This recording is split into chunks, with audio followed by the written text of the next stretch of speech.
Shogo Kubo. On July 24th, 2014, Shogo Kubo, one of the legendary Z-Boys of Venice Beach, was skateboarding with friends in Encinitas, California. Kubo was 54 years old, still lean and energetic, still skating as if it were the 1970s. To him, skateboarding wasn't a pastime or a memory of youth. It was who he was. That day, the group wasn't skating bowls or demo ramps. They were riding longboards down a residential hill, a mellow afternoon session. The slope was familiar, the kind of suburban descent that looked harmless to passersby but built speed faster than expected. Kubo pushed off, crouched low, and let gravity take him. At first, he carved smoothly from side to side, checking his balance. The wheels hummed, the board stable under his feet. But as the hill steepened, the board began to wobble. Speed wobbles are a skater's nightmare. Tiny vibrations in the trucks build until the board shakes uncontrollably. At high speeds, recovery is nearly impossible. Kubo fought it, shifting his weight, trying to correct. But within seconds, the wobble won. His board shot out. His body was launched forward, airborne for a split second before slamming into the asphalt. His head struck first, followed by his shoulders and chest. The sound of the impact silenced the group. Friends sprinted toward him.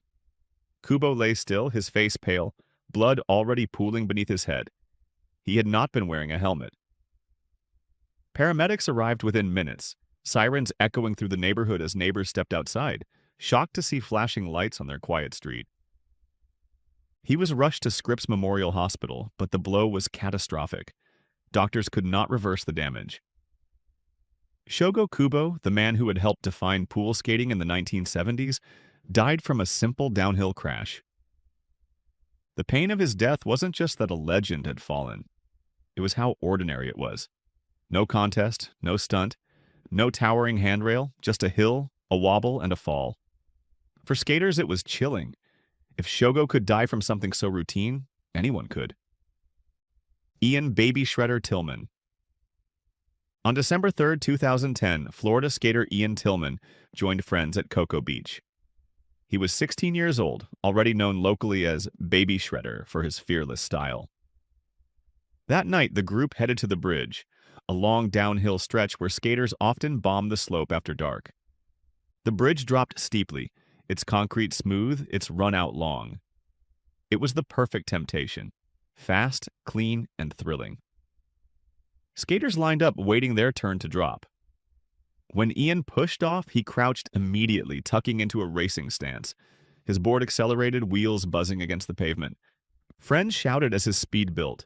He leaned into his turns, body low, hands grazing the air. For a moment, it looked perfect. But halfway down, his stance wavered. He leaned too far forward.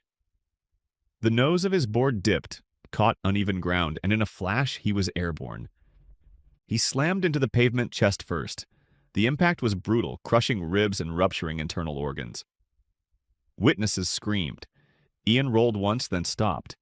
His eyes stared blankly at the sky. Blood spread across his shirt. Friends ran to him, shouting his name, some fumbling for their phones with shaking hands. A passing driver pulled over, trying to help.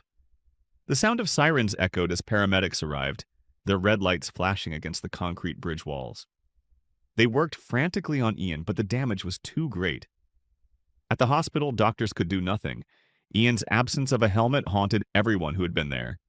Even though his chest had taken the worst of the blow, the force to his head might have been survivable with protection. Instead, his skull struck bare against the road. His death became the foundation for the Ian Tilmann Foundation, which promoted helmet safety. But for those who witnessed it, what remained was the image of a fearless teenager hurtling into the night, then suddenly gone. Sean Miller. On August 18, 2012, 27-year-old Sean Miller joined friends in Portland for a downhill run. Miller wasn't a professional, but he was well known in Portland's skate scene for bombing steep hills with no fear. That evening, the group gathered at a road in the city's West Hills, famous among locals for its sharp curves and long descent. The sun was low, the pavement dry. One by one, the crew dropped in, crouching low as their speed climbed. When Miller's turn came, he pushed hard, tucking deep, letting the board fly. The wind ripped past his face as he tore down the hill. The sound of wheels echoed against houses. As he approached the steepest section, the road curved sharply to the left. Miller was already going fast, too fast. He leaned hard, but momentum carried him wide. Tires screeched on the asphalt. He crossed the center line. An SUV was coming uphill. There was no time to brake, no time to dodge. The car and skater met in a split second. The impact was violent. Miller's body was thrown into the air, his board splintering beneath the vehicle. Friends screamed, sprinting downhill. They found him sprawled on the road, chest caved in, helmet cracked in two. Blood spilled onto the pavement. The driver of the SUV stumbled out, shaking in shock, repeating over and over that there had been nothing he could do. The wail of sirens filled the hill minutes later. Firefighters, police, and paramedics surrounded the scene. They worked desperately on Miller, but the trauma was overwhelming. He was pronounced dead at the hospital. For his friends, the image never left. The blur of headlights, the sound of impact, the body on the road. It wasn't the fall that killed him. It was the decision to treat a public road like a skate park. A moment of misjudged speed, and there was no second chance. Kaden Ducky Stone. On September 29, 2020, 20-year-old skater Kaden Stone, known by his nickname Ducky, was skating near his home in Vista, California. Kaden was part of the new generation of contest skaters, recognized for his style and energy. He had sponsors, contest appearances, and a future in the sport. That evening, he decided to bomb a hill in his neighborhood. It was steep, lined with parked cars, but familiar. He had ridden it before. He pushed off, crouched, and let gravity take him. His board picked up speed quickly. Neighbors later said they had seen him skate the hill many times, carving smoothly between cars. This time, something went wrong. As he neared the bottom, his wheels clipped uneven pavement. The board shook violently. He tried to recover, arms flailing, but the wobble grew worse. In an instant, the board shot out and he was launched forward. His head struck the asphalt with sickening force. He slid across the road, motionless. Bystanders rushed to him, shouting for help. Someone knelt at his side, trying to check his pulse. Others called 911. Within minutes, sirens grew louder as emergency crews descended on the street. Paramedics lifted him carefully, rushing him to a trauma center in Escondido. But his injuries were catastrophic. He never regained consciousness. Doctors confirmed massive head trauma.